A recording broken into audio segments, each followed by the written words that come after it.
Hello students, this video is for class 8th and our today's topic is mineral and energy resources. So let me start it.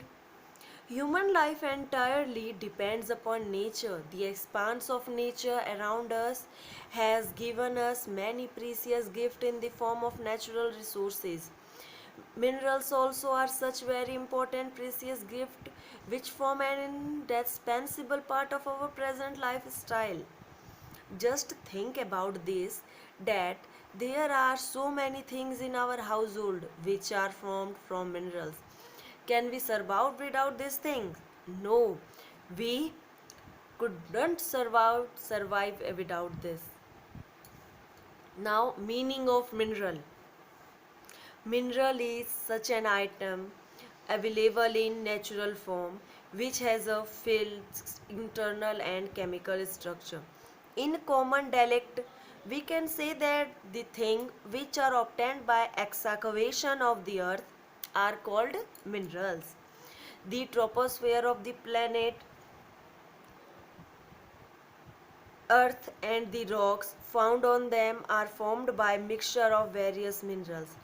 Some rocks can be mixture of various mineral while other can be formed by a single mineral itself, such as limestone, which can be formed from a single mineral. Then granite, which can be formed from multiple minerals. We obtain mineral from these rocks itself, which are very important for us. Now, types of minerals. On the basis of their features, minerals can be divided into many types. Here, look out this flow chart. We can see in this types of mineral. There here three types of mineral were recognized: metallic, non-metallic and energy. So now we can explain these three.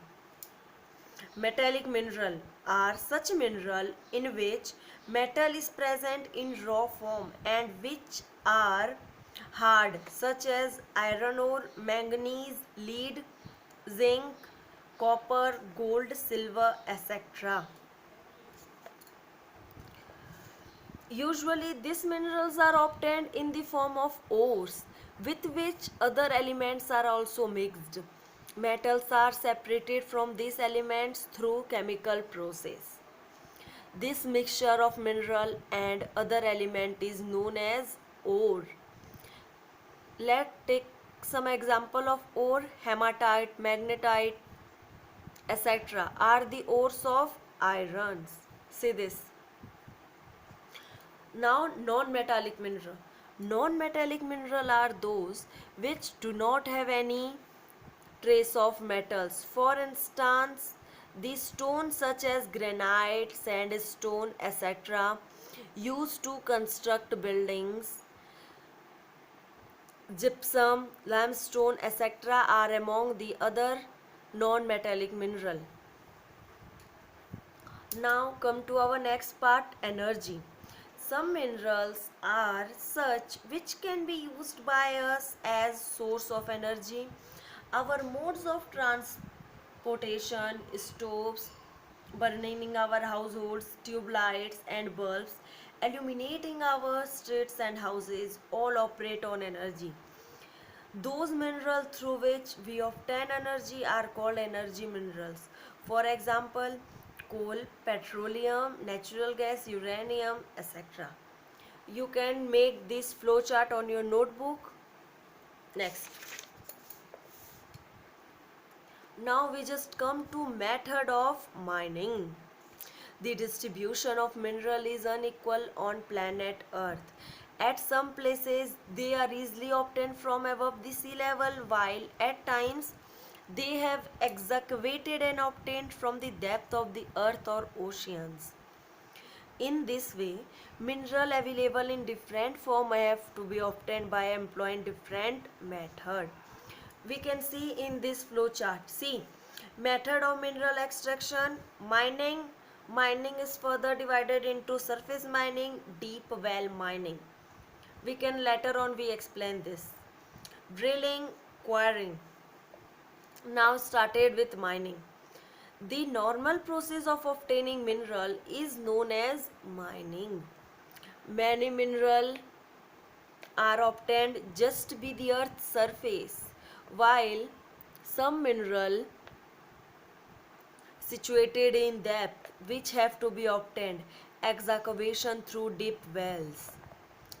Now their further part, some mineral available near the earth's surface and obtained just by removing the upper layer of the earth. This type of mineral is known as surface mining. In the same way, if some mineral is placed well below the earth's surface and when there is a need of well to reach them, then it is known as deep well mining. Petroleum and natural gas are obtained from great depth below the earth's surface. Therefore, drilling process is employed to obtain them. On the other hand, some minerals, such as soil, are obtained from the surface itself and quarrying process is employed to obtain them. Now, you have to do today that you have to write these questions in your notebook and answer them. Our first question is what are minerals? Second is what is ore? Third question is name two ferrous and non-ferrous metals. Fourth question is what are non-metallic minerals? Fifth question is what is surface mining? Sixth question is how are petroleum and natural gas obtained? Okay, now availability of mineral at the some place doesn't mean that the process of mining will be conducted over there. What will be the cost of mining? What is its quality? What is its price, etc. are some of the factors considered before carrying out the mining process. Usually, mining is done in profitable conditions only. Now we can see mineral resources. There are thousands of minerals present on earth. The question that arises is whether every one of these minerals is resources for us. So now question is that what is resource? Resource means those things which fulfill the demand of mankind in one way or the other. That is which is useful for us. Let us cite an example to understand when a mineral becomes a resource for us. So, coal was present on earth since ancient time itself, but it became a resource only after the invention of the steam engine. After that, mining and use of coal started to be done on a large basis.